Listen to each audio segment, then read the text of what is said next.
अस्सलाम वालेकुम। Travel with Asad की नई और दिलकश वीडियो के साथ मैं हूं असद अली। दोस्तों, आज की इस वीडियो में मैं आपको अहाता शाहजहानी और शाहजहानी ख्वाबगाह वो दिखलाऊंगा, तो आपने इस वीडियो को आखिर तक देखना है।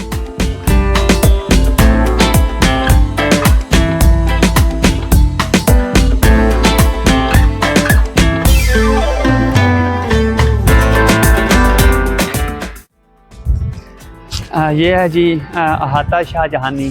इससे पिछले व्लॉग में मैंने आपको बताया था अहाता जहांगीरी के बारे में, और ये है शाहजहानी अहाता, और इसकी यहाँ पर वो डिटेल लिखी हुई है। ये इसकी पसंदीदा इमारतों में से था और इसलिए इसको बहुत खूबसूरती से बनाया गया था। यहाँ पर जहांगीरी अहाता के बरक्स 150 गई और 150 साइज़ का एक चहार बाग मौजूद था, जिसके शुमाल में दीवान ख़ास और जनूब में ख्वाबगाह शाहजहानी थी। बिल्कुल ये सामने दीवान ख़ास है और ये है ख्वाबगाह शाहजहानी ख्वाबगाह। ये सामने वाली बिल्डिंग जो है ये उसकी है, और इसके साथ साथ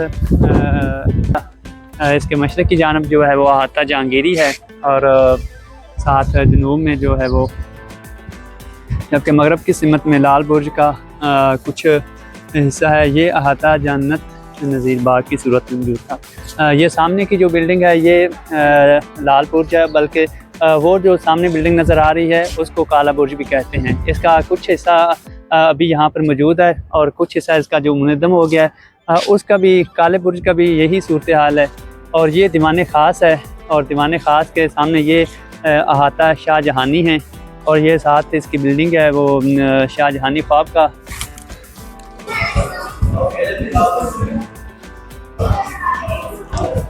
ये है दीवान ख़ास, और दीवान ख़ास की ये जो जालियाँ हैं इसके मरमर को तराश कर यहाँ पर अगर हाथ रखें तो बिल्कुल ठंडी हवा जो है वो उसका फील होती है यहाँ पर। तो क्योंकि इसके ये दीवार जो है शाही किले की शुमाल की जानब वाक़या, और शुमाल में दरिया रावी बहा करता था। तो तकरीबन मुग़लों ने जितनी मोनूमेंट्स अपनी बनाई वो उन्होंने कोशिश यही की कि शुमाल की जानब बनाया जाए, ताकि रावी का नज़ारा भी साथ साथ किया जा सके।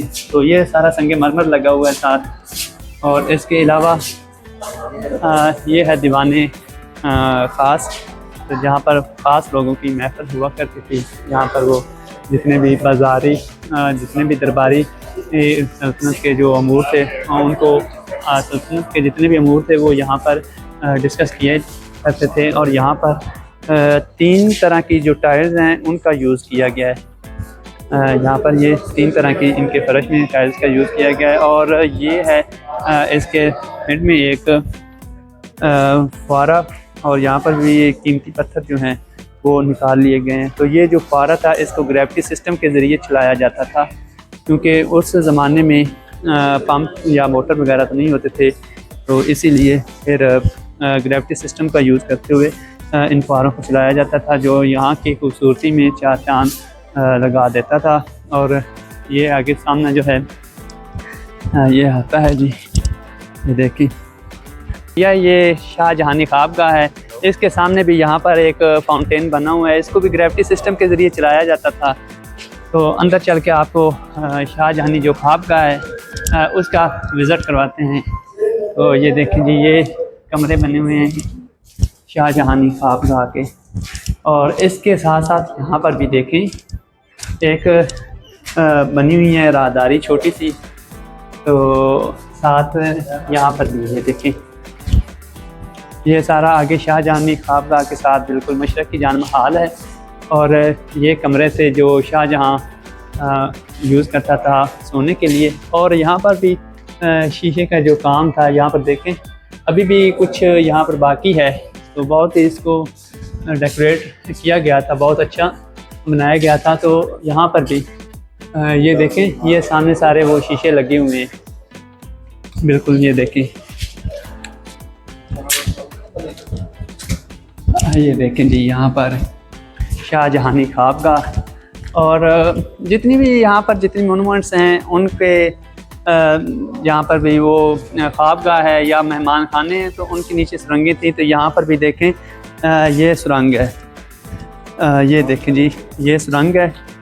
तो सुरंग आगे। बाकी इसके अलावा यहाँ पर एक जो इसकी ओरिजिनल थी शाहजहाँ की मुमताज़ बेगम के साथ जो एक बनाई गई थी, ये एक बादशाह और साथ में एक मलका की तस्वीर जो है वो यहाँ पर बनाई गई थी। तो उसको महफूज कुछ इस अंदाज से किया गया। ये देखें यहाँ पर शीशा लगाया गया है, ये देखें जी यहाँ पर। ये है वो शाहजहाँ की ख्वाबगाह और ये साथ माई जनता की जो हवेली है। इस पर भी इंशाल्लाह बाद में फिर कभी व्लॉग करेंगे। तो ये इस हवेली को भी आपको अंदर से दिखलाएंगे और साथ ही साथ इसकी तारीख भी बतलाएंगे। तो अभी जो है वो ये सामने मोती मस्जिद है। मोती मस्जिद पे भी क्योंकि यूनेस्को की जानिब से और शीश महल में भी यूनेस्को की जानिब से वो पाबंदी है। तो मुकातब खाना का आपको ज़रा दिखलाते हैं।